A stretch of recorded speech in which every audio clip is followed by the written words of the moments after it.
Hey guys, I am Butch Theory, the host of the Alabama Saltwater Fishing Report, and it is Christmas week. We are going to release a special show for you guys. We're not going to be able to record the usual fishing report this week for obvious reasons, people traveling and just relaxing and trying to get in some of that family time. The guys over at Northwest Florida Fishing Report, Joe Baya, and the Alabama Freshwater Fishing Report, Brian Senn, recorded an awesome show last week with field marketing manager at Johnson Outdoors, Bill Carson. He very knowledgeable gentleman. They did an awesome show called Choosing the Best Fish Finder for Your Type of Fishing. So you guys enjoy that show. I was not able to record that with them due to scheduling conflicts and just life in general being crazy. We hope you guys have a very Merry Christmas and an awesome New Year. Be safe. Talk to you next year. You guys keep whacking them.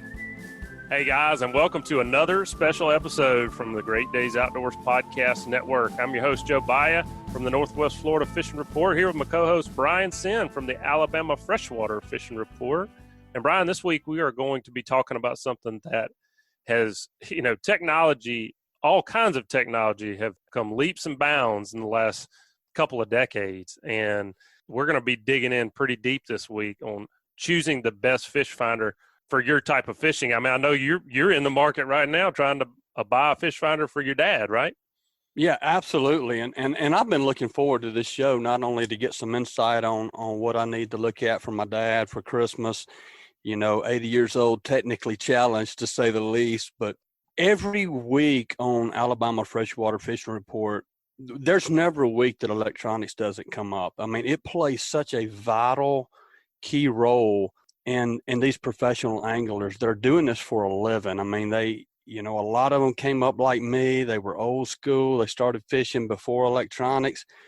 But it's one of those things that once you learn it and get good quality electronics and learn how to use it, you can't go back. I mean, you can't do what you do without it. It's that big of a tool.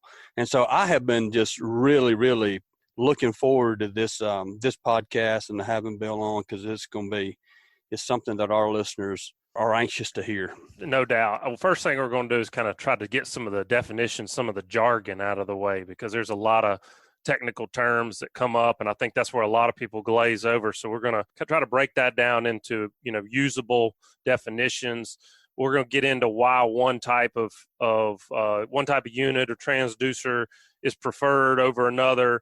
And then we're going to wrap it up with trying to really help you select the best type of fish finder for your kind of fishing, because, I mean, your guys are doing crappie, largemouth bass, striped bass in the big reservoirs. My guys down here, they're fishing for inshore, offshore, and all different types of scenarios. And really, there is no one-size-fits-all approach, I don't think. We're going to learn that today. The expert we've got joining us today is Bill Carson. Bill is the field marketing manager at the Johnson Outdoors Fishing Group. Bill, welcome to the show, man. Tell us a little bit about your role at Johnson Outdoors. Well, first of all, I'm really glad and honored to be here. My role at Johnson Outdoors, and I've been here, it'll be 9 years coming up the first of the year here in 2021. And my role is to support all of the Humminbird, Minn Kota, and Cannon efforts in the field. I really kind of focus on saltwater because I'm responsible for saltwater pro staff. And then I also run the college program for our organization and started that program back at the very genesis of BASS, specific to the tournament series, who runs a college program. I've been to every college event that BASS has held regionally, as well as the championships since the inception of that. And I really touch on that because these kids are very near and dear to all of our hearts and should be, because they're the next generation of fishermen and fisherwomen for us in the fishing world.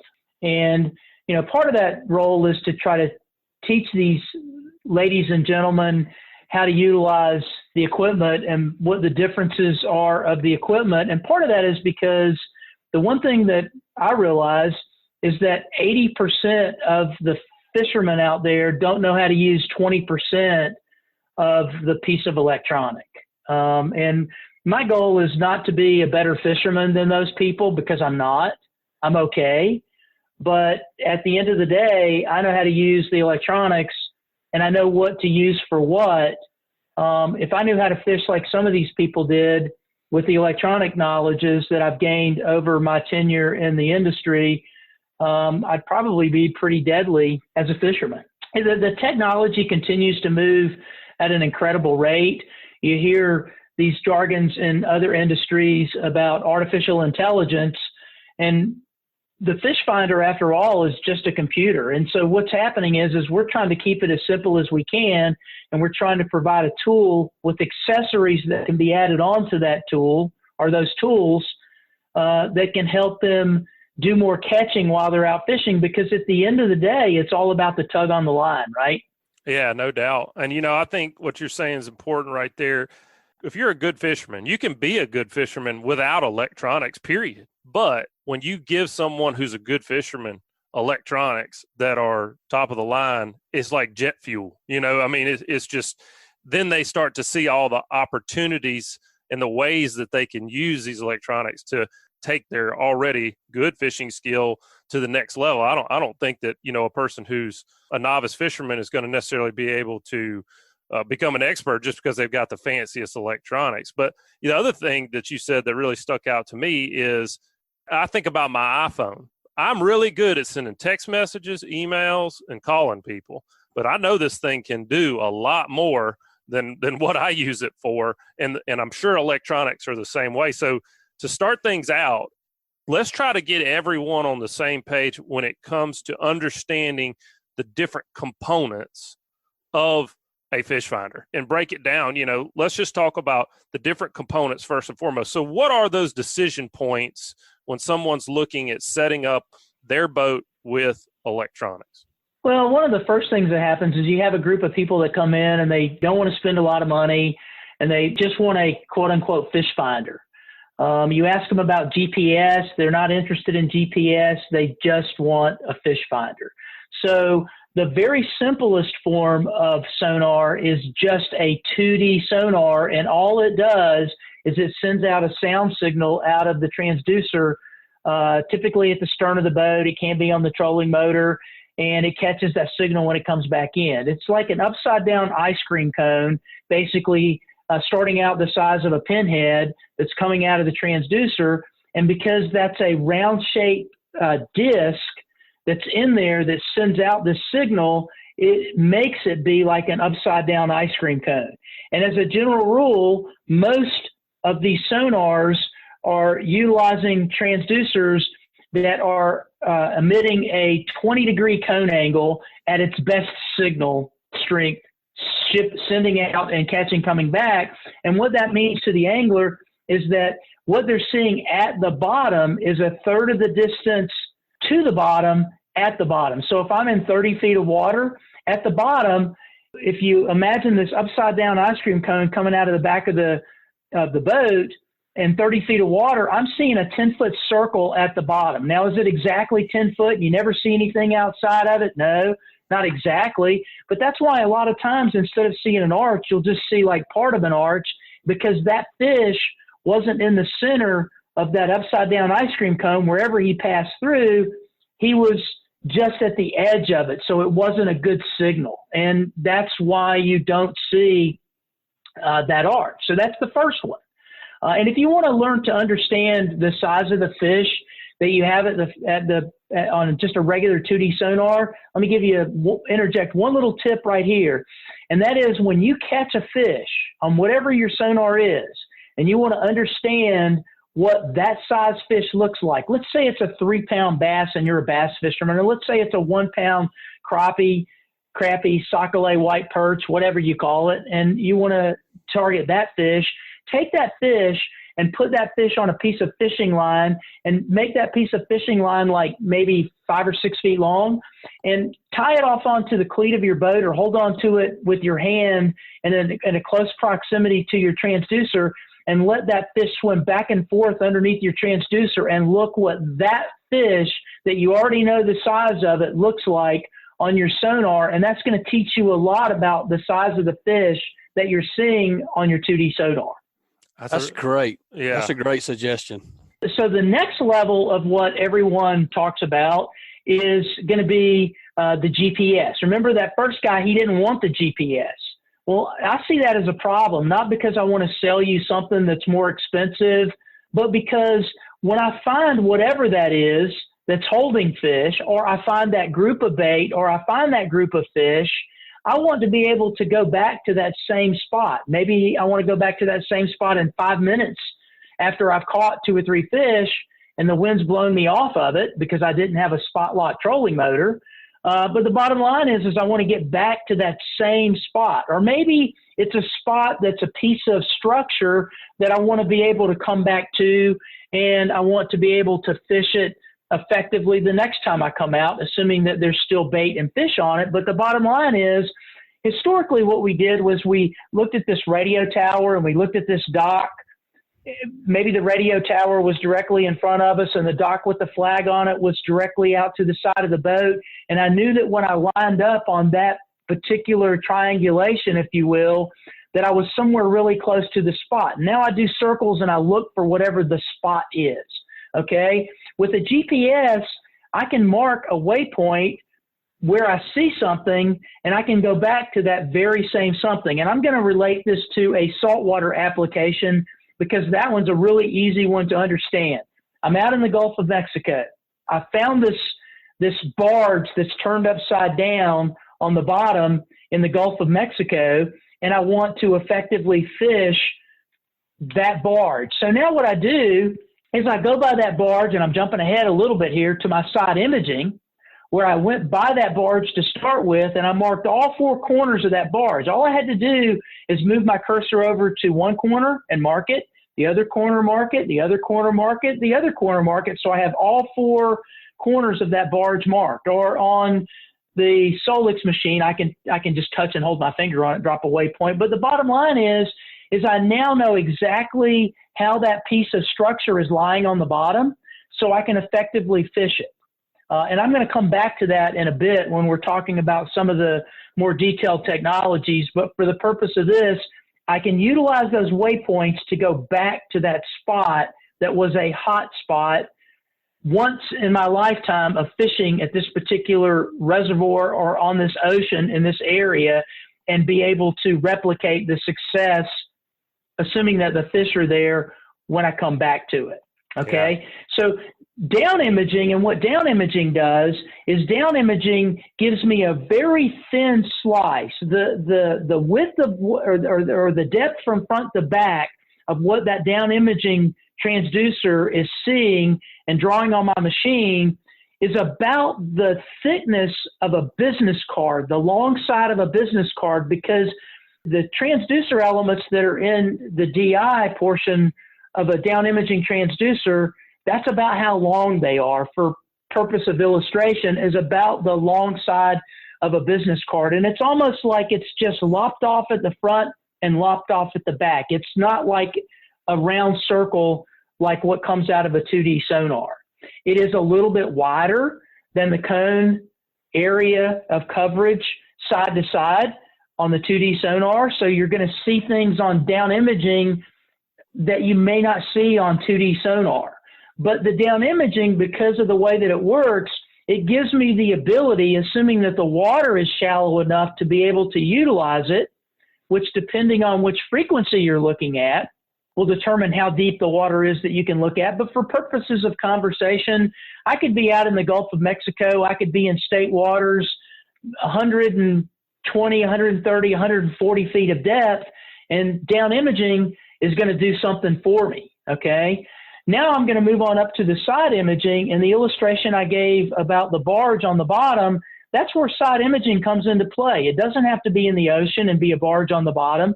It can be a brush pile.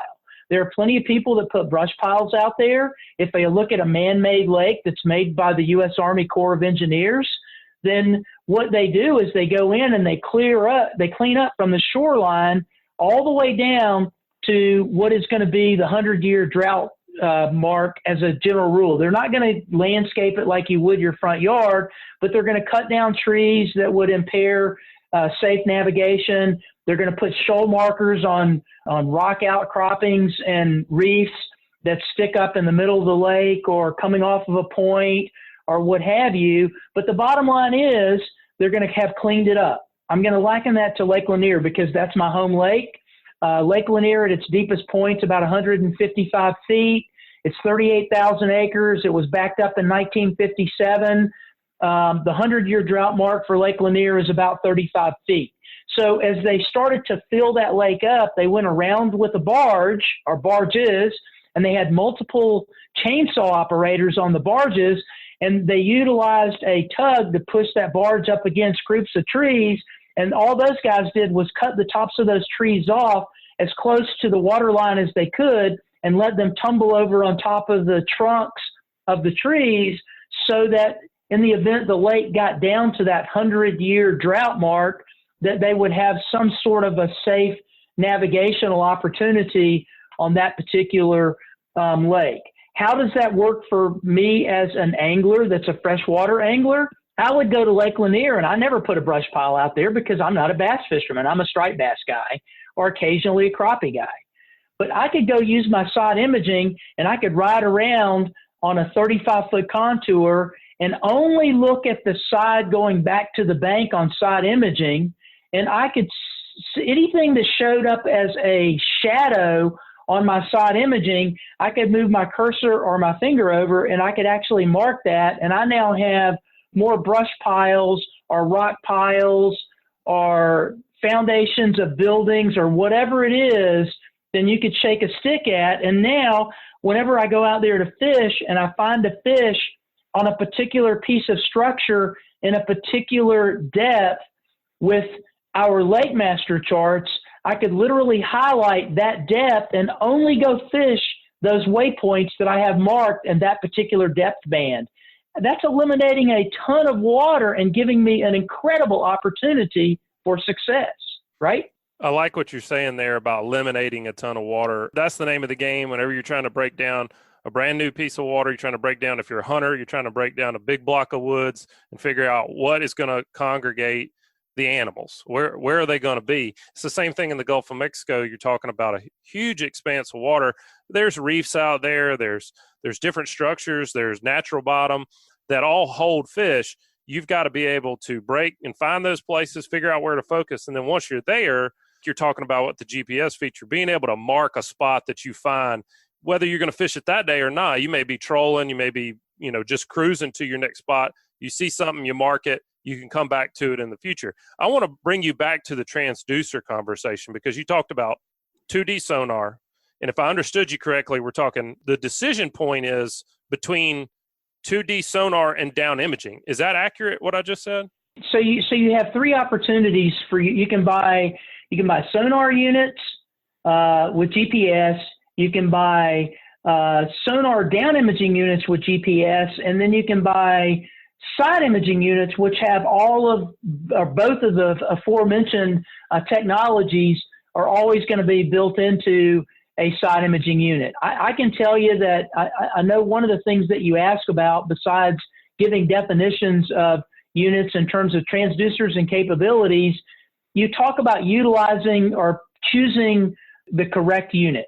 I can say that if it were me and I were picking out a unit and I was pulling my money out of my wallet that I earned the hard way, I would never consider getting anything other than a side imaging unit as my first choice for the type of sonar that I would utilize. And again, I go back to that, not just being able to mark the structure, but you think about the illustration that I gave you in the very beginning when I'm looking at that upside down ice cream cone on that 2D sonar and I'm in 30 feet of water, I can only see 10 feet of bottom. So how many times in 30 feet of water do you spook a fish out from underneath the boat, or you don't have the opportunity to look out to the side of the boat and see something that you wouldn't otherwise see? And I have your email address, so I'm going to send you a couple of screen snapshots at some juncture. You may be able to utilize them in some other graphical way for your podcast promotional piece. But I can tell you this. Last weekend, I was on the water, and I was fishing in about 30 feet of water in the back of a creek where there was tons of bait. There were probably 8 or 9 boats that were in a close proximity to me. They were all fishing live bait for striped bass. I was not. I'm not much of a live bait fisherman. I don't mind doing it, but I love artificial fishing. And some people would call what I do not artificial fishing because I'm a big troller. I was using umbrella rigs to catch striped bass, and where I'm seeing these guys catch, 4, 5, 6, 8, 10 fish as a general rule during their outing, we boated almost 40 stripers. And I give all of the credit to side imaging, because as I'm going along in that 30 feet of water, instead of just looking at that 10 feet at the bottom underneath the boat, I'm looking out to the side of the boat 150 feet, and I'm seeing big schools of striped bass that are out to the side of my boat, not even under my boat, for whatever the reason is. I just missed them, my engine spooked them, whatever, but because I had umbrella rigs back 100 feet behind the boat, I was able to turn 90 degrees, juice up my engine so that my umbrella rigs didn't dump on the bottom, and then straighten back up after 60 or 70 feet and pull my umbrella rigs right through there. And I was catching 8 fish on 3 or 4 rigs, boom, boom, boom, just 1 second or 2 after the other because of the difference in lengths out to keep them from getting tangled. And it was all because of side imaging. Side imaging is the most important, valuable tool that has ever come along in fishing. That's very interesting, Bill. And I'm just thinking, as far as myself, or if you're a bass guy, crappie guy, no matter what, the way that you're using this, let's say you're just kind of trolling along looking for fish and you're using your side image at that point. Once you see fish with the side imaging, then let's say the fish are in, you're a crappie fisherman, you see the fish, a school of crappie on a brush top, on your side imaging, you go to it. Then do you go to your down imaging? Is that kind of how you work them in conjunction? No, actually, if I'm a crappie guy, I go to a different technology than all of these. It's an accessory, and it's called Mega 360.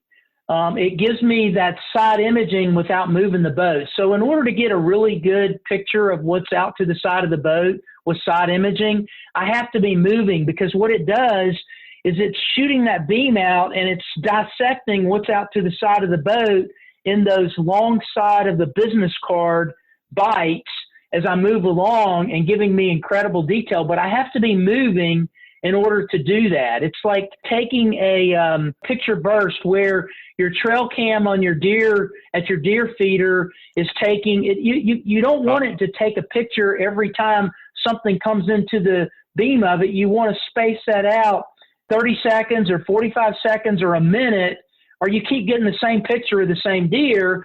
With side imaging, as I'm going by it, it's just taking those little bitty slices and it's giving it back to me with 360. So here's the application for side imaging and the Mega 360, because you brought up crappie fishing. I do crappie fish in the springtime. I do like to eat cold water crappie out of Lake Lanier. I only like to keep the big ones that I can fillet. And I know that during this early spring, late winter, that those fish start to stage outside of docks that are in X depth. And what I will do is I will ride by with my side imaging a community dock or a regular dock, and I'll look up underneath that dock. Let's say it's a community dock, because that really gives you, and that's where I fish most, because it's easiest to go to a community dock and I can look at a whole bunch of places at one time. I just ride down the community dock with my side imaging on. I may get 4, 5, 6, 8, 10, 15 slips down on this community dock, and all of a sudden in slip S17, dock S, slip 17, I see a giant school of crappie in that particular slip. I look up as I go by and it shows up. I can see those fish mass up underneath the boat that's parked in that particular slip. I see which one it is. I take my big motor, I spin around, I come back, I put my trolling motor down, and I spot lock on it, and I put my 360 in the water, and I start looking underneath the dock. One of the things that I've learned about crappie is you think that they're held up on that one particular dock when you're in or that one particular slip when you're in a community dock like that. But rarely do crappie just sit in that one spot. The whole school will move around, and they'll move 30, 40, 50 feet. And with Mega 360, I can be sitting still and I can isolate just the front 180 degrees looking back at the community dock. And I can literally see when they move from the slip across the walkway going down the middle to the slip beside it, and then come back into the slip next to mine and turn to come back into the slip that I initially stopped on, shoot a jig up in there as I see the first group of them starting to show up. And by the time they en masse get in that deal, I'm already hooked up on a fish. And that is a very powerful tool. But That's it amazing. teaches you a lot about utilizing that technology and using those tools. And I know I've jumped way ahead here because we were talking about the easiest to use, the least expensive, just the 2D sonar, and we have the angler that says, I don't need anything beyond that. I don't need the GPS. I just told you why you need the GPS. That's so you can go back to that particular spot that you found and see if there's anything there this time. Or in the ocean, or especially in the ocean, I can more effectively fish it because I just marked it. I go out in the ocean. I mark spots in the ocean. I fish a lot out of Panama City. I mark spots in the ocean. I can go to that spot and I can just sit still in my boat and watch my GPS and see which way the wind and the current is moving me. And I know that those fish are going to be on the lee side of the current almost every time. And so that gives me the opportunity to get on the lee side of the current. I can get barely over the top of the whatever the wreck is so that I don't get caught in it, because when I drop my weight, my line, my jig, my sinker with my live bait on it or whatever down beside that deal, I want to be on the lee side of it where all the fish are, but I don't want to get caught in it. And I know that that current's going to sweep it just a little bit away from it. But if I'm off of it too much, I'm not going to get bit because I'm in the Sahara Desert now. I'm not where my target is, if that makes sense. Yeah, makes a lot of sense. So you're talking about that Mega 360. I want to take you back to that. Would you kind of describe that as basically like a panoramic shot as opposed to just, a still? Like, I'm thinking side imaging sounds more like a still shot where the camera is moving. The Mega 360 is more of the camera staying still, but it's taking a panoramic view of what's out there. Yeah, it's like a radar. For anybody who's ever been out on a saltwater boat and they can see the image forming as the paddle inside of the radar is shooting out that signal and catching it as the paddle comes back around and it's painting it. It's kind of that same principle, and it gives me detail, and I don't have to be moving whatsoever. As a matter of fact, I would prefer to be sitting still for that application, although I do utilize mine when I'm trolling in the summertime over deep water because I'm looking for giant pods of bait. Sometimes I see fish intermittently, but for the most part, I see big pods of bait, and it's that old, adage that says, I find the birds find the bait, the fish find the bait. So I want to find the bait. So if I can see the bait up in front of me and I'm trolling with lead core, or I'm waiting to drop down lines for fishing for striped bass, or whatever the quarry is that I'm chasing, I literally can see where that bait pot is, and I can turn my boat toward that so that my lines go to it, or where I can drop my bait into it, because when I get to it, the fish are typically close behind. All right, let's step back to transducers a little bit. Right at the beginning of the show, you were talking about that transducer with that 20-degree, I guess you would call it a, angle, so to speak, or cone. It's a cone angle, yes, sir. Yeah, and so that 20-degree angle, I never knew this before, but you're saying if you're in 100 feet of water, you're going to be scanning 30 feet of the bottom.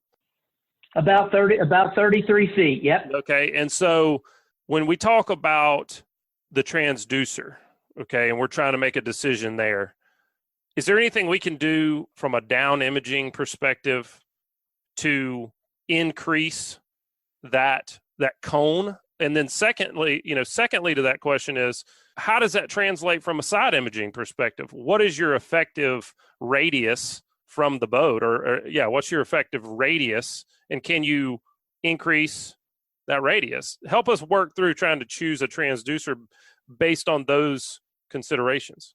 Well, first of all, your units are going to come with a transducer that's already fitted to that particular machine, and they're all very similar. You're going to either have a 2D transducer, you're going to have a down imaging transducer, or you're going to have what we call an all-in-one. It's going to give you your 2D, it's going to give you your DI, and it's going to give you your side imaging all built into one transducer. When you start changing transducers, you're not typically changing transducers unless you're going to something that's really high-end for saltwater, because what you're really doing is you're looking at the different mounting application, and that's what's going to determine the different transducer. I want to put one onto the bottom of the trolling motor. I want to put one through the hull. I want to shoot through the hull in a fiberglass boat because I don't want to put a hole in the boat, but I want to be able to hold the bottom while I'm going fast, and I have a step hull. You know, those are the kinds of reasons that you would typically pick a transducer. Now, the exception to that would be for a guy who's fishing in really deep water. He needs 1 kilowatt or 2 kilowatt transducer that's going to give him the opportunity to pick up the bottom in very deep water. When I say very deep water, if I go to the coast of Florida and I go anywhere from, I don't know, maybe West Palm Beach south, the Gulf Stream comes in fairly close to shore. So I could go offshore. You know, it depends on the time of year, but basically I could go offshore 5, 6, 7 miles, and I could be in 1,000 to 1,200 feet of water. And that's where you need a higher kilowatt transducer, because I want to be able to see target separation. You're not typically fishing bottom in those applications, although you could be if you're fishing for yellow ledge grouper, you know, or you're fishing for something like that. Maybe you're fishing for swordfish in the canyons. Yeah. But even when you're there, what happens is a canyon could be 400 yards wide that dumps into from 1,200 feet to 1,700 feet of water. And all you see on your 2D sonar is you see this big V shape, because the cone is so big down there with that 1 kilowatt or 2 kilowatt transducer that it's taking and picking up both sides of it, and you're getting an echo, and it just looks like a big V on the bottom. It looks like a big crevasse. It doesn't look like a canyon, you know. And so what you're doing is you're trying to determine where you see bait or at what depth you see fish, so you can take those electric reels and drop those big sash weights that weigh 6, 7, 8, 10 pounds down to 12 or 1,500 feet, so you can get in the zone where you're seeing those swordfish. So it's a totally different application. You're typically going to utilize what comes with the boat, or what comes with the sonar unit, and you're going to pick your flavor, whether you want 2D sonar, side imaging, or down imaging. And sometimes it means that you're going to pick multiples. You may have a down imaging unit with a down imaging transducer built into the foot of your trolling motor if you're a bass or a crappie guy. And you may have a side imaging unit on the back of your boat. And because we can network these units together, I can view on my unit on the bow of the boat my side imaging if I want to, coming off the back of the boat, moving with my trolling motor. You have the ability to make those choices with your units as long as they're networked together. So that's a reason to look at. If you notice our units, you have something called an N. It'll have an N designator, so it'll be a Helix. Right now we're on Gen 4, so it would be a Helix G4N. That's telling me that unit is networkable. So if I take a G4N side imaging unit and a G4N down imaging unit, I can literally share those technologies between those two units so long as they're networked together with an Ethernet cable. Gotcha. So that's where we're talking about, broadband. Is that the term that was used there? If it's broadband, then it's networkable back to the unit itself? Broadband is talking about chirp. It's talking about be able to, instead of just sending out a 200 kilohertz signal, it's about the capability to do chirp. And chirp is almost like a police scanner is the best way I know to describe it. Or a scanner on a VHF radio when you're in the ocean. When you're running in the ocean, I don't necessarily go out there with my radio fixed on channel 16 or channel 9, which is an emergency channel. I will go out there with it on scan. So it's just scanning across all the channels that are on my machine. So if somebody starts talking on channel 17 or somebody starts talking on channel 7 or whatever it is, my unit stops on that and I get to hear a part of that conversation. I may not know where they are, but if they're talking about catching a particular kind of fish in a particular kind of depth or something of that nature, it may be a little bit of intel that's going to help me on a day that I'm not having the best of success. But the bottom line is that instead of just sending out that 200 kilohertz signal, if I'm chirping 150 to 220, or in my case, I do use an Airmar transducer because I do a fair amount of saltwater fishing. I'm using an Airmar B175 high wide, and that transducer transmits a chirp signal from 150 to 250. That's 100 different frequencies that it's transmitting. I can listen to all 100 of those frequencies simultaneously. I'm not going to know the difference except for I'm getting an incredible signal. But if I realize that I'm fishing for yellowfin tuna, and yellowfin tuna show up really, really good at 220 to 230, I can go in and change my frequency to 220 to 230 and not listen to 150 to 250. I have the ability to do that and to just hone in on a specific part of that spectrum that chirp is listening to. Bill, I want to take you back into, you were talking about kilowatts, and you may need to upgrade that transducer if you are fishing in really deep water. And we see a lot of that with our saltwater guys, like you say, fishing for daytime, fishing for swordfish. You're down there 1,500 feet of water in a lot of cases, and you need to be able to see what's going on. Another thing that's very common, so I'm gonna speak to my audience a lot here, my saltwater guys, is guys are running boats. They're cruising upwards of 30 miles an hour, in a lot of cases 50, 60 miles an hour. They're running offshore. They're heading out to fish the ledge. Maybe they're going to grouper fish. Maybe they're going to daytime swordfish. Maybe they're running out to the floaters and they're going to fish for tuna and all the pelagics. But when you're running that fast, what kind of transducer does someone need to choose if they want to be able to mark bottom and potentially mark spots when they're in transit? You're typically going to choose something that's going to get you to that high end, to that maximum depth that you're going to fish. You might choose something that's going to get you a decent signal at that depth. But like for me, so on my boat, in our new units, the Apex, which you probably have seen that we have just launched, we're going to start shipping those here in just a couple of 3 weeks. But the Apex has the ability to duplex. And what that means is, on my boat, I have 2 Airmar B175s. I've got a B175 low, and I've got a B175 high wide.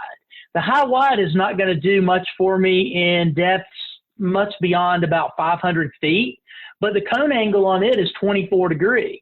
So when I'm running out toward the 3x5s out of Panama City, which is about 50 miles out, they're typically 300 to 500 feet. You do have some deeper depths in that same area because it's like a canyon in itself. But the bottom line is I'm going out and I'm running along, which, by the way, I rarely see anybody going 60 miles an hour. The ocean doesn't allow you to do that very much. So I'm running out. I'm trying to conserve fuel. I'm turning out about 3,800, 4,000, 4,200 RPMs. XTO is going to give me about 2.2 miles per gallon. I'm cruising along at 38 miles an hour at those kinds of RPMs or something thereabout. All of a sudden, I see a little blip on the bottom, a relief. I'm going to touch my finger to my screen on my Solix, and I'm going to drop a waypoint there. I'm going to come off plane in a lot of instances, unless I'm in a hurry to get from point A to point B.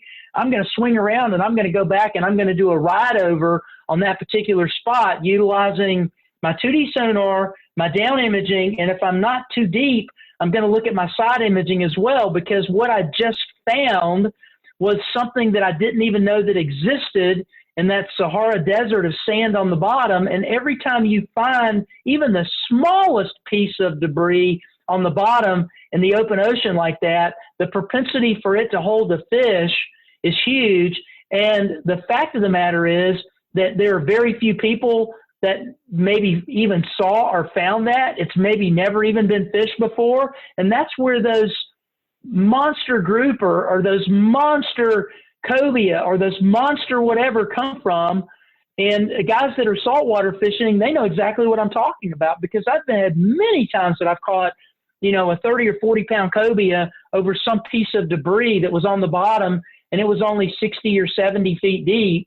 but nobody else knew that it was there. It wasn't a public number. It wasn't on a chart. It wasn't on, my list of whatever I had. When I'm out there fishing and looking for covey as an example, I may be riding around slow near shore, and I'm looking at my side imaging all the time. And every time I see that shadow, I drop a waypoint. I may not go back and look at it then, but I now have waypoints. And out of Panama City, even though I'm a part-time fisherman out of there, I probably have 8,000 waypoints out of just Panama City. You're just talking using about the technology. You're talking about a type of fishing that I'm very familiar with. And I want to go back to what you said about the cone angle. You mentioned that high wide having a 24-degree cone angle. I would assume that the greater the angle, so the wider the angle, the more bottom you're able to scan. Correct. So would a good analogy to put to this be kind of like a scope on a rifle? The higher the power, the farther out you're able to see with clarity. But what you give up there is that if you're trying to look at something that's very close, you're going to be super scanned in. And so you're not going to be able to see, you're not going to have much field of view. So you were saying the duplex, you mentioned the high wide and the low. Is the low better for shallower water or deeper water?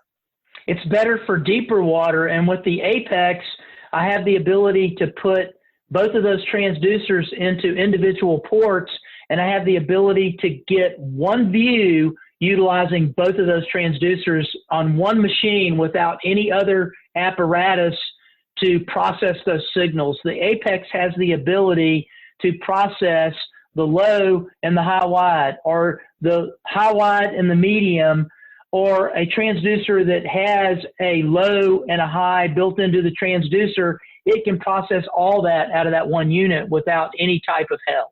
Is that coming through as one image, or you have a split screen that you're looking at in that scenario? It's coming through as one image.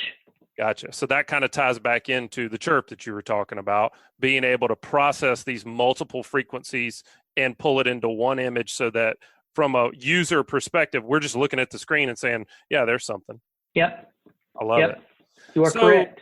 What about transom mount versus through hulls? You mentioned that earlier. Does that play into being able to mark at speed?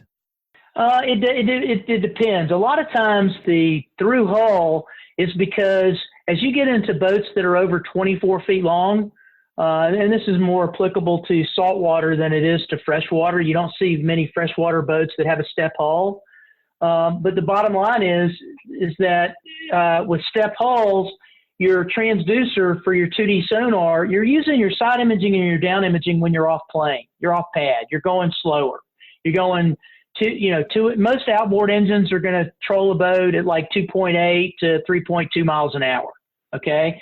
So with a step hull, I can't get a good signal because I don't have clean water.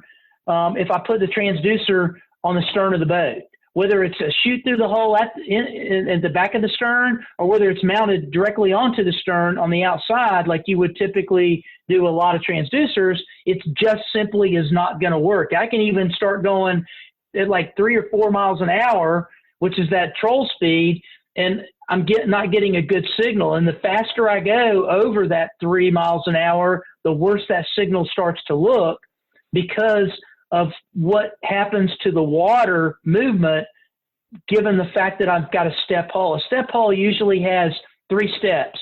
The front goes down deeper in the water than the middle, and then the back goes shallower than the middle or the front. So it's stepping down, and it's to help that boat conserve energy. It's to help that boat get up on pad faster.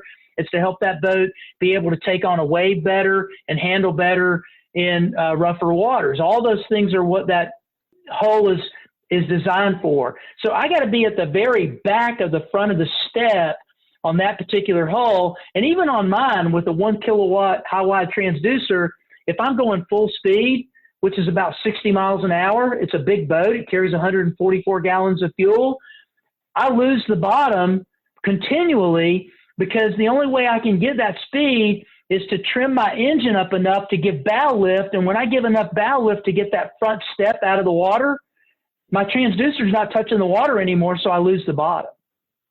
So I have to either trim back down, which is going to slow me down to make that hit the water. And as soon as I do, I can see the bottom again, or I just slow down, whichever the case may be, in order to hold the bottom. But that's where I would typically use a through-hole transducer. Now, a bass guy that has a single transom, or a crappie guy that's fishing in a bass boat, which a lot of crappie guys, fishermen do, they will put that transducer through the hole in the back of the boat because they're going really fast and they don't want to lose the bottom. And the one thing that stays constantly in touch with the water on a bass boat type hull is the very bottom of the boat. You've seen a bass boat going down the lake going 72, 74, whatever miles an hour. And what's happening with that boat is it starts to chine walk, meaning it starts to wobble from side to side because it has such a little bit of the back of the boat touching the water. In order to hold the bottom, I got to put my transducer as far back as I possibly can inside the boat and shoot through the hull for that type of application. Now, if I'm a guy that's running a smaller boat, a smaller engine, I'm not going to be exceeding 40 or 50 miles an hour, or I have a straight going down the side of a boat that's going to go maybe 50 miles an hour. As long as I can get on that strake on the bottom of the hull, I can typically hold the bottom at least enough to be able to hold it going at cruising RPMs, which again is about 4,000 RPMs on an outboard engine. Well, I think you did a really good job of talking about transducers here, because what I took away from it was that basically you guys have already done the work to pair the right transducer with the right unit. If you're in one of these special cases, you may want to look at upgrading a transducer for the reasons that we brought up. Let's take this into the unit now and really talk about why someone's going to want to choose what when it comes to unit. You already alluded to that you would definitely recommend going with a GPS fish finder versus a standalone fish finder. Let's bring it back to the network system that you brought up, because I don't think we covered that as well as I would like to, because when you were breaking down the different frequencies, for the user, they're just looking at a screen. When you start talking about networking two systems together, or a network system where you've got two different displays, are they able to split those screens? Are you always going to be splitting those screens? To explain a little bit about the network system and why somebody would want that. So here's the application for the network screen, and again, I'm gonna use my boat as the application. So I'm going to first touch on one thing. A lot of people go, hey, I only need one unit. Why do I need multiple units? And it's not because I want to sell you, or Johnson Outdoors, Humminbird wants to sell you 2 or 3 or 4 units. It's because each one of those units has a different application. It's not even about having redundancy going in the ocean where you have 2 VHF radios, you have 2 radars, or you have 2 sonar units with GPSs on them, or you have a compass on the dash or whatever, but it's about the technologies and how you use them. So think about the dash of my boat, 27-foot boat. As I mentioned earlier, I've got 2 Solix 12s in the dash, one right in front of the steering wheel, which is on any center console. The steering wheel is going to be on the left side of the console. I've got a Solix 12 right in front of there. I've got a Solix 12 in front of the passenger seat that's adjacent to the driver's seat in that boat. And then I've got a Solix 12 that's up on top of the console. So I'm just going to stick with these 3. I don't have 3 units just because I can. I have 3 units because there's a method to the madness. So because I'm standing at the steering wheel in front of me, the most imperative tool that I can have while I'm standing there running this boat in a lake or the ocean, especially inshore in the ocean, outside it doesn't really matter that much, but I want to be able to utilize my map data. I want to be able to use my GPS and the cartography that I have at hand. So the unit that's directly in front of me, I split map by map. So I got 2 views on one screen. The view on the left would be a more zoomed out version so that I'm able to look way ahead of where I'm navigating the boat. The map to the right, or on the right screen of that, would be zoomed in because I'm trying to follow a contour. I'm trying to get on a waypoint. People don't realize that if I'm only zoomed in to 200 feet, I can see the waypoint, but I'm rarely going to get over the top of the waypoint because I got to be zoomed in enough to be able to hit my mark. And I can't do that until I get to like a 50-foot level or a 100-foot level. I have no chance of hitting my mark. So that's what my left screen is. Then my right screen, I have a 2D sonar in one half of it and down imaging in the other half of it. If you'll recall, I told you that I have a step hull, meaning that my 2D transducer is on the back of the step. That means that transducer position is midship or right at the front of the console. My side imaging and down imaging transducer, by contrast, is on the very stern of the boat, literally mounted on right in front of the engine. And so there is a lag of what I see on the 2D sonar to what I see on the down imaging sonar by that 15 or 16 or 17 feet, whatever the exact measurement is between there.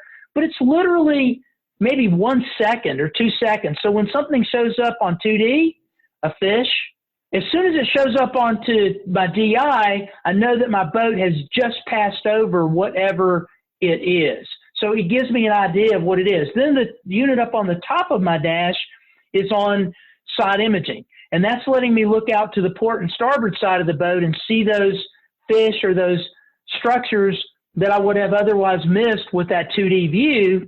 Having the map in front of me, having the 2D and the DI and the side imaging all there, I'm constantly scanning unit to unit. I'm only using my chart in front of me when I drop a waypoint, albeit a temporary waypoint, or it could be a permanent waypoint for a piece of structure, because I want to be able to navigate as close to it as I possibly can without getting hung in it if it's a brush pile or whatever, giving me the best opportunity to catch a fish, because that's where those critters live, is in that ambush place piece of structure. And the side imaging, if I'm on the side imaging on the top and I stop my side imaging to mark a waypoint, if I want to see side imaging still, all I have to do is wipe my two fingers apart on my Solix screen directly in front of either one of them and choose side imaging. And now I still have side imaging that's live, even though I have side imaging static or stopped on the other unit, because it's still looking at everything continuously, even though I've stopped it on the unit on top. And that's the value of having multiple units and having them network together, is the value of me being able to use all of those technologies like a symphony as I'm out there running my boat and trying to effectively fish that piece of structure.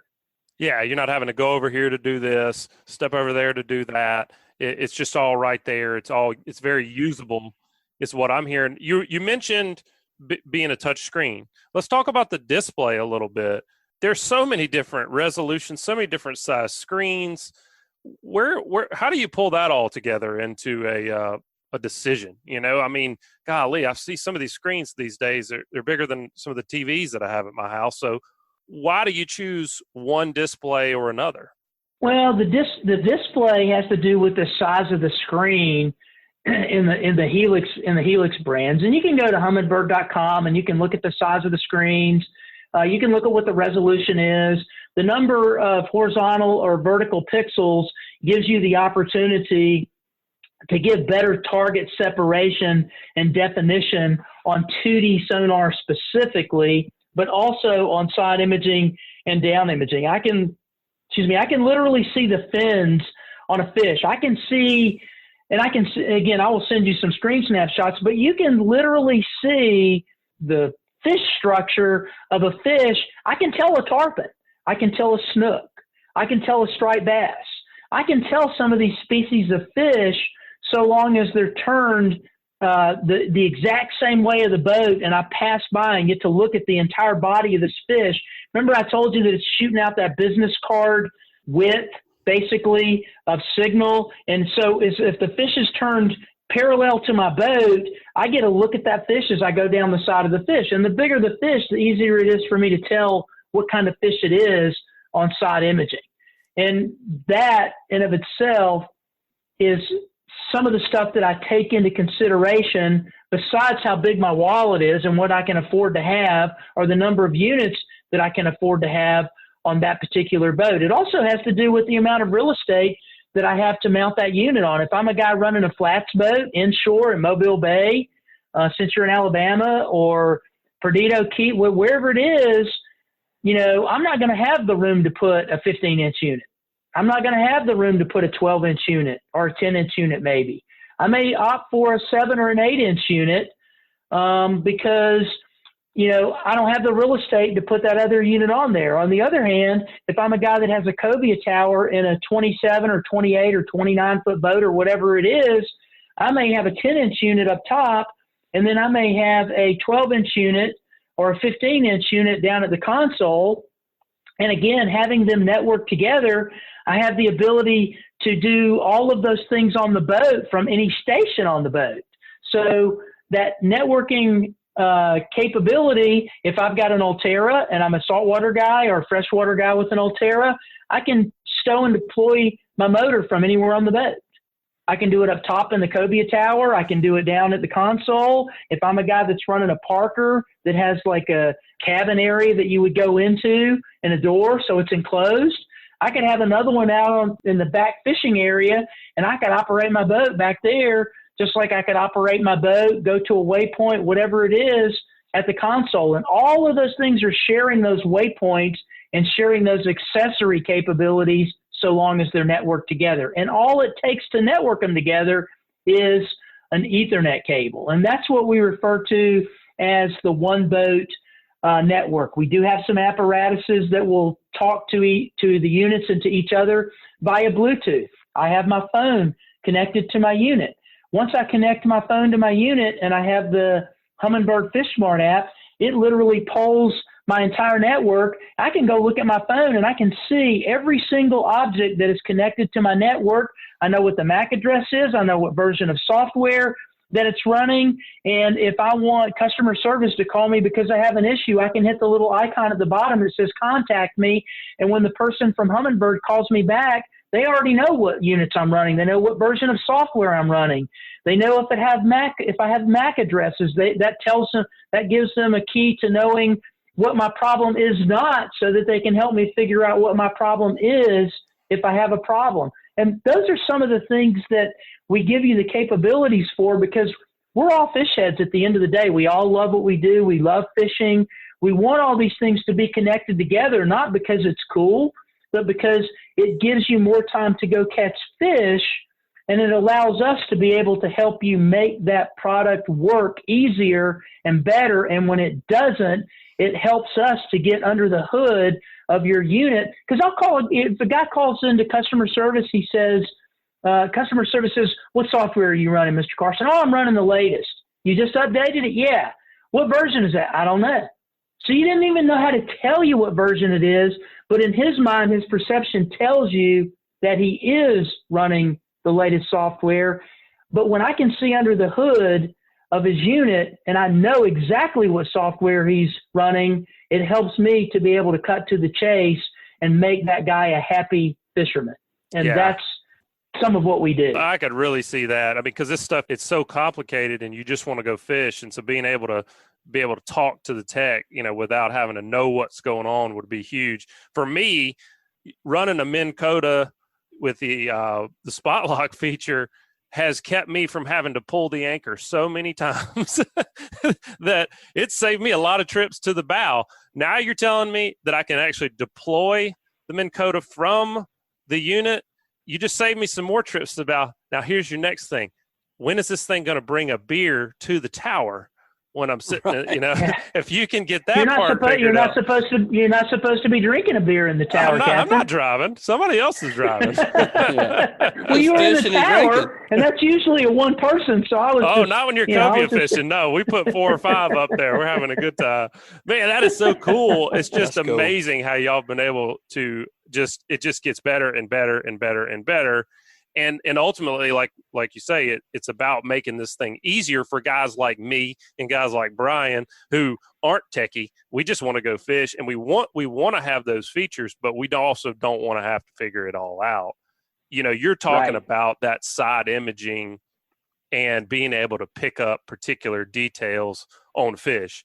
That brings me to the last part of this show, which is really trying to choose the best unit, the best setup, the best network maybe for your type of fishing. And the reason I say that is because it brings to mind a type of fishing that is very common in Mobile Bay, and that's running the ship channel up into Mobile Bay, looking for cobia, looking for blackfish, triple tail, as some people call them. And one of the things I've been able to see done with side imaging is to be able to go past a channel marker or a buoy and actually see a blackfish or cobia on that chain, that's going down, and be able to identify, hey, there's a blackfish 20 feet down.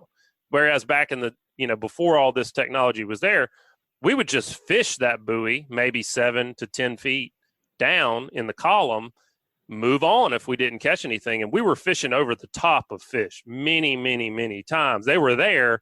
We just weren't fishing deep enough.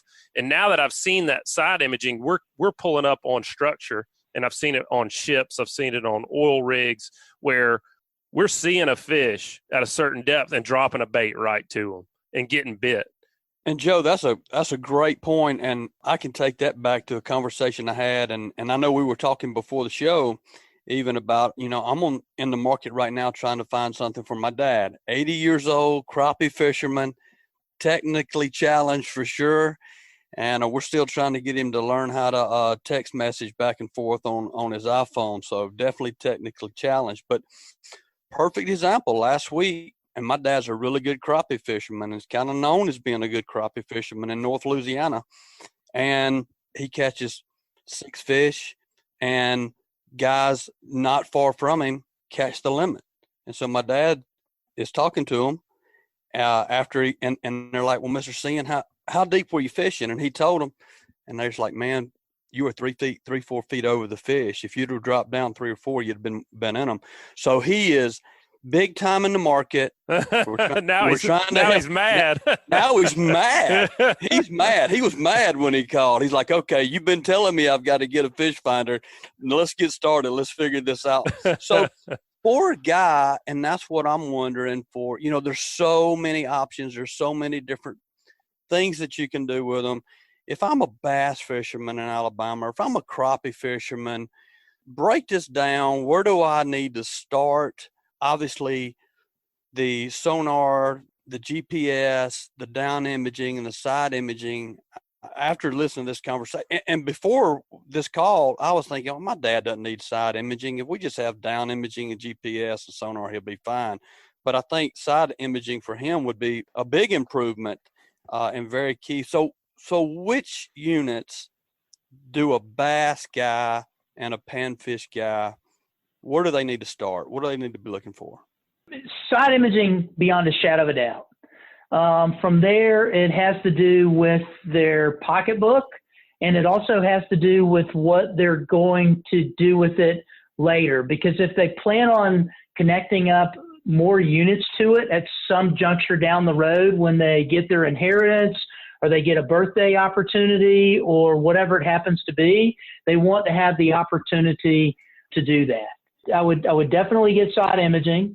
If you're not a person that's a big technology person, I would probably look at a Helix versus a Solix or an Apex, unless I'm a guy who is going into the saltwater, and I think I might use that second transducer. I mean, you have some savings from it because, like, as the Apex, it's not just bigger, it has higher resolution. It has twice the number of pixels. The Solix, all the Solix units have a little over 1 million pixels. The Apex, in a similar size, has over 2 million pixels. So it's giving you higher resolution. It's kind of like getting a 4K TV instead of getting a 720 TV or a 1028 or whatever. It's giving you the opportunity to get that higher resolution, and then giving you the opportunity to connect up those other units and utilize effectively that unit with another unit instead of having to start all over from square one. If you're trying to use your unit and you want to connect, you want to have connectivity between your trolling motor and your unit, is there a line of your electronics, say the Helix or the Solix, that won't do that? No, they both will do it so long as you have that N designation. That N tells me that it's networkable. So my trolling motor, you know, a lot of guys saw when the trolling motors came out, whether it was the Ultrex or the Ulterra or what have you, then they would go out and buy it because they wanted that one feature, and that one feature was what? Spot lock. They wanted to be able to spot lock on that particular location so they could fish it effectively. So that was all they asked, and they just wanted to go get spot lock. Now what we're seeing that the overwhelming share of motors that are sold with iPilot Link, because the iPilot Link is what all of a sudden opens up this massive universe via Ethernet cable plugged into the back of the unit or into a 5-port switch if you have multiple units and you need multiple ports. It gives you access to all of the tracks. It gives you access to all of the waypoints. It gives you access to the cartography that's in the unit, so I can do follow the contour, so I can go to a waypoint, so I can set a route on the unit by going and putting my cursor at the very end of the point and saying go to, and then I can move it back up the point a little ways and say go to, and add that as a piece of the route, and then move on back up by the shore and say go to, and add that to a third leg of the route. And so my trolling motor goes to that first point, it beeps, it turns, it goes to the second point, it beeps, it goes to the third point, it beeps. It just continues doing those things out of my unit because I opted to get the Link version, which gives me the one boat network. That's too cool. So I'm gonna go back to what Brian was saying. Brian, what I heard him say is, sounds like for your father with limited technological experience, you know, limited tech abilities, he's going to want to choose that Helix, right? The Helix is going to be a little better for him. Yeah. Bill, are there any considerations, especially we're talking about, you know, guys like Brian's dad, with regards to touch screens or buttons? You know, I know there are a lot of people say, I don't want a touch screen, or I do want a touch screen. Are those available on all the different units, or are there certain units that have them and don't? You only have cross-touch on the Solix line of and the Apex line of our units families. You have only button on the Helix side of the house. And both the Apex and the Solix, you have the ability to go back and look at things in history. So as I mentioned early on in this conversation, something falls off the screen, it's gone. I can't tell, you know, I can't see it anymore. I don't have to go back and find it because I can mark it. You can mark whatever you see on your side imaging or on your down imaging. Most people don't realize this, but if I'm using my side imaging and I see something on there, I can touch the screen on the Solix or move my cursor over to it on the Helix and look at the bottom of the screen. It'll tell me what the depth was at that location. It'll tell me how far from my boat that it is to go to that location. It will tell me what heading I need to go on to go right back to that very location that I've just marked or that I have my cursor on. That's amazing. And I think about that too from the saltwater perspective. I've fished with spot lock out there and with a boat that is not connected. You know, we're just saying, all right, there's a spot, and then we're putting the troll motor over and holding our position. And then inevitably, you know, maybe they stop biting and the reef, you know, it may be bigger than your boat. So you want to try a little different angle. You want to get over a little bit and move to a different location. And being able to just say, go jog over here, jog over there, or plug in a different set of coordinates. I don't know why you wouldn't want that. Is it just a price consideration thing? Just a price consideration. You know, there are people out there that are never going to beat the shore, you know, but the guys out there that are going to beat the shore in the spring of the year when the fish are spawning in your particular lake, whether it's crappie or whether it's bass or whether it's perch or whether it's walleye or whatever it happens to be, you know, if you don't want to stand up there and have to drive the boat with your foot on the trolling motor, or you don't want to stand there and keep having to pick up that lanyard from around your neck and push the little right button to turn it a little more right or the left button to turn it a little more left, and you just want to follow the shoreline and you want to stay X feet out of it, I can put my Lake Master chart, or in the saltwater, my Coast Master chart in there. I can put my cursor over to what's called the zero line, which is basically the shore, full pool line, and I can say, I can hit go to, and then I can say follow the contour, and I can pick anything up to 300 feet away from it. If I can cast 100 feet, I can tell my trolling motor to follow the shoreline and stay 100 feet away from it, and it's going to follow the shoreline staying 100 feet away from it until my battery dies or I tell it to stop, whichever comes first. And that's crazy. That is the value of iPilot Link. I just sent both of you guys some screen snapshots and a couple of other things that you guys might want to utilize whenever you do some sort of a link to your blog for people that are listening, so that they can kind of see illustrated some of the things that I'm talking about. I sent you the pictures from the Humminbird app. For those listeners out there that have a Humminbird already, if you haven't downloaded the Humminbird app, go to your Apple store or go to the Android store and download the Humminbird Fish Smart app. And then go into your Bluetooth settings on your unit and pair your phone to your unit, and all of those objects will populate into that app, and you now have it all right there. If you need to do an upgrade, the upgrades for the Helixes are not typically very big. You could plug your phone into a power source, have it on your phone, and literally update your unit from your phone. You don't even need an SD card to update your unit. You can do the same with the Solix, but most of the Solix updates are huge. They're like 600-700 megs. They're just under a gig, and to transfer that as big of files across a Bluetooth network is pretty laborious. Well, Bill, I'm going to break this thing down and try to really pull it all into what I learned from today. And what I'm hearing from you is that for a guy who wants buttons, maybe is not that tech savvy, doesn't want to get that deep in the weeds with it, he's probably going to want to look at something like a Helix. For a guy that likes the tech, wants the touch screen, he's going to want to look at something like a Solix. And then your newest model that's coming out is the Apex. And what the Apex gives you the ability to do is really duplex and work together in with all the different technology that y'all have currently. Is there anything else that the Apex does that's brand new? Well, again, the Apex has a much higher resolution. It's 1920 by 1080 instead of 800 by 1080.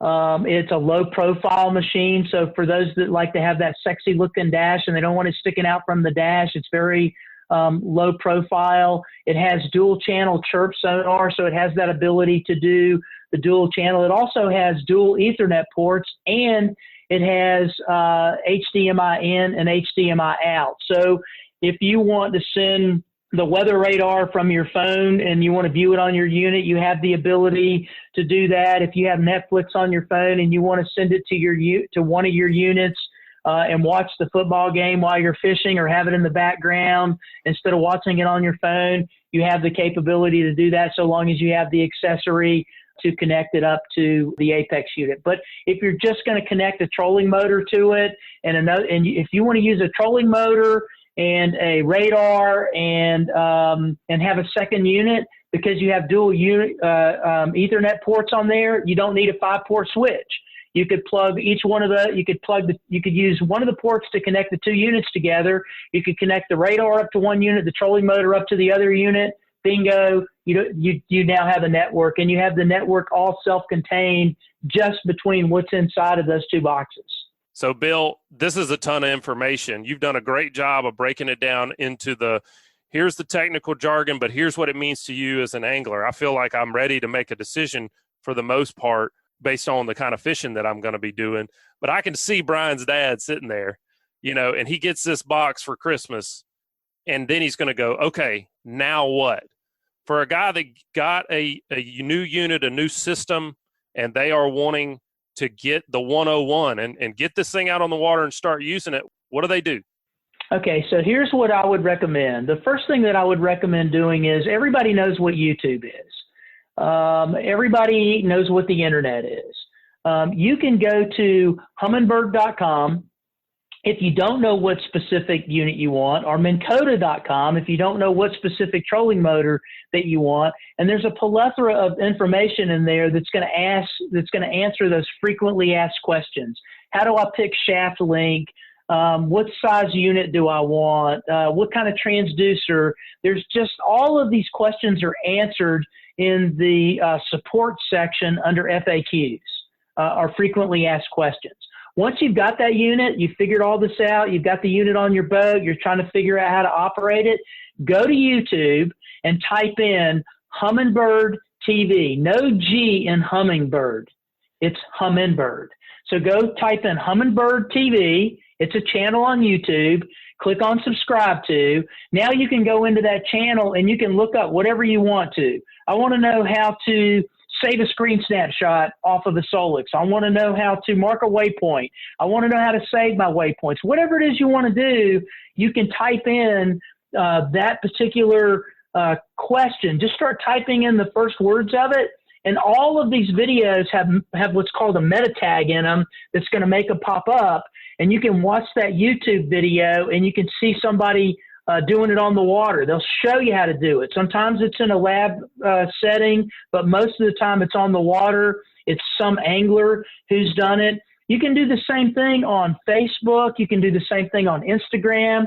Type in hashtag Solix or hashtag Helix and do a lookup on those things. You're going to find all kinds of videos out there where people are showing the users how to utilize those capabilities on those units. And then watch it at the retailers. Watch at your local tackle store, your local boat dealer, because those guys are constantly, I'm talking pre-COVID now, and hopefully we're going to see this happening again really soon, is there's all kinds of instruction that takes place where some person such as myself comes into a Bass Pro, or some person such as myself comes into a Cabela's store, or some person such as myself comes into Jim Bob's boat dealership and does a seminar for at least an hour and then answers those questions for those individuals. Don't be afraid to contact customer service. Our customer service people are really good at both Minn Kota and at Humminbird, and they'll be able to help you along the way with those technical questions. And I already told you that you have the app there. They're going to know what unit you have. They're going to know what software you're running, and they're going to know what the capabilities are of that unit and those softwares before they ever take your call to start answering your question, so long as you connect it up to that app. That is great. I appreciate the opportunity to talk to you guys about this, because none of us at Johnson Outdoors take fishing lightly. We think it's the greatest sport in the world. And thank you a bunch for allowing us to participate in this exercise with you.